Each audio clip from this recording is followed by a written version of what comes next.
Assalamualaikum warahmatullahi wabarakatuh. Bismillahirrahmanirrahim. Pada hari ini saya akan membahas topik tentang zihar. Pengertian zihar. Secara bahasa, zihar diambil dari kata zar yang berarti punggung. Sebab gambaran asal zihar adalah ucapan suami kepada istrinya. Bagiku, kamu seperti punggung ibuku. Secara istilah, zihar adalah ungkapan suami menyerupakan istrinya dengan salah satu seorang mahramnya, seperti ibu atau saudara kandung perempuan. Di zaman jahiliyah, masyarakat Arab menganggap zihar sebagai salah satu talak. Namun, syariat Islam menetapkan zihar dengan ketentuan lain selain talak. Dengan kata lain, ungkapan zihar berasal dari ucapan suami, bukan dari ucapan istri. Artinya, jika istri mengucapkan hal serupa, maka tidak dianggap sebagai zihar. Hukum zihar dan landasannya.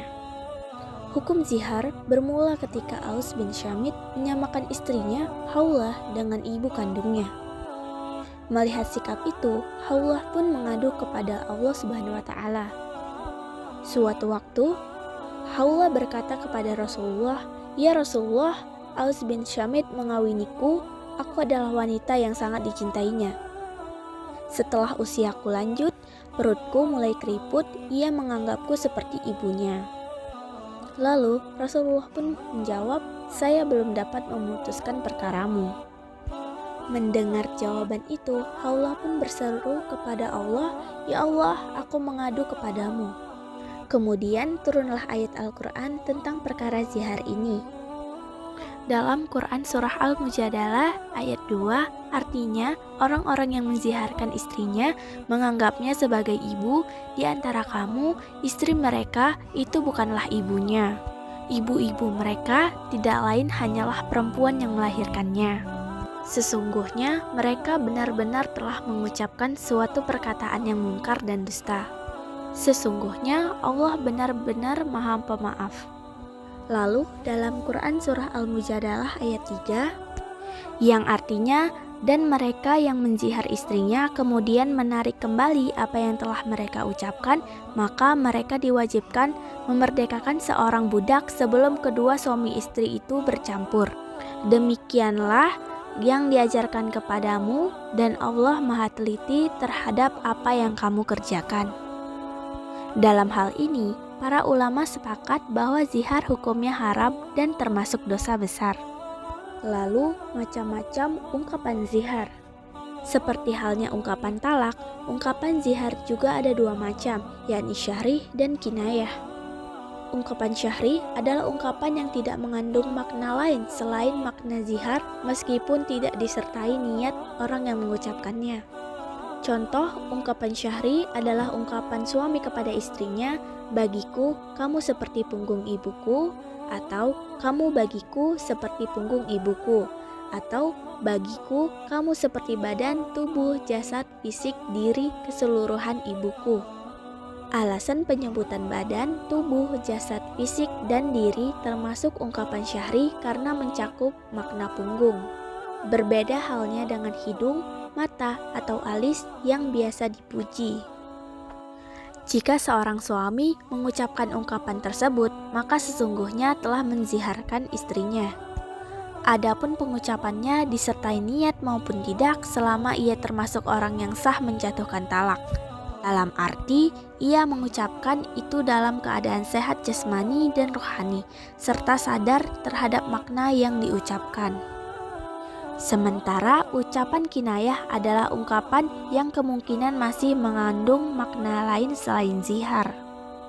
Contohnya ungkapan suami terhadap istrinya, "Bagiku kamu seperti ibuku," atau "Bagiku kami seperti saudara perempuanku," atau "Di hadapanku kamu seperti ibu dan saudariku," atau "Bagiku kamu seperti mata ibuku." Artinya, jika seorang suami mengucapkan kata-kata itu, maka maknanya berpulang kepada niat atau maksud orang yang mengucapkannya. Jika ia bermaksud zihar, maka ungkapan itu menjadi zihar.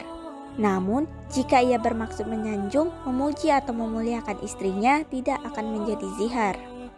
Di samping ada syahri dan kinayah, ungkapan zihar juga ada yang munajaz dan ada yang mu'alaq. Artinya, zihar jatuh pada saat diucapkan dan yang jatuh ketika tolik terjadi. Kemudian, dari aspek mana berakhirnya, zihar ada yang mu'abad dan ada yang mu'akad. Dikatakan mu'abad jika tidak ditunaikan kafaratnya dan dikatakan mu'akad jika ditunaikan kafaratnya.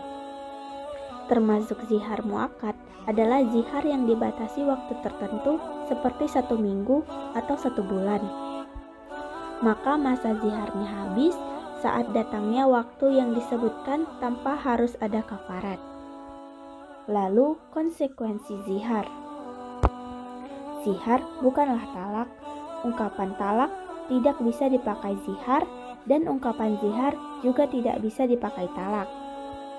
Lagi pula, zihar tidak memisahkan ikatan perkawinan, melainkan hanya sebuah pelanggaran yang mewajibkan kafarat atau tebusan bagi suami yang melakukannya. Artinya, karena sebab zihar, suami haram menggauli istrinya sebelum membayar denda atau menunaikan kafarat. Termasuk juga haram memandang, menyentuh, atau mencium. Bila melanggar, si suami dikategorikan bermaksiat dan tidak ada kafarat lain selain salah satu kafarat yang 3. Jika ungkapan zihar tidak diikuti talak, maka tidak tercapai suatu yang memutuskan pernikahan. Sebab zihar dianggap kembali kepada perkataan suami dan bertolak belakang dengan ucapannya sendiri. Konsekuensinya, ketika suami tidak berpisah dengan istri karena telah menyerupakannya dengan salah seorang mahramnya, maka penyerupaan itu hanya dianggap pembatal dari pihak suami dan pelanggaran ketentuan. Maka dalam kondisi itu, si suami hanya diwajibkan menunaikan kafarat dan kafarat itu dilakukan pada saat itu pula. Adapun bentuk kafaratnya, pertama adalah memerdekakan budak beriman yang sehat jasmani dan rohani serta giat dalam bekerja. Kedua adalah berpuasa selama 2 bulan hijriyah secara berturut-turut. Ketiga, memberi makanan kepada 60 orang miskin, masing-masing sebanyak 1 mu, kira-kira 1/3 kilogram makanan pokok di negeri si pelaku. Ketentuannya, kafarat itu harus berurutan dan bertahap. Jika tidak bisa melaksanakan kafarat yang pertama, maka harus dilakukan ke kafarat yang kedua. Lalu, jika tidak bisa melaksanakan kafarat yang kedua, maka laksanakanlah kafarat yang ketiga. Selain itu, kafarat juga harus disegerakan sebelum bergaul kembali dengan istri.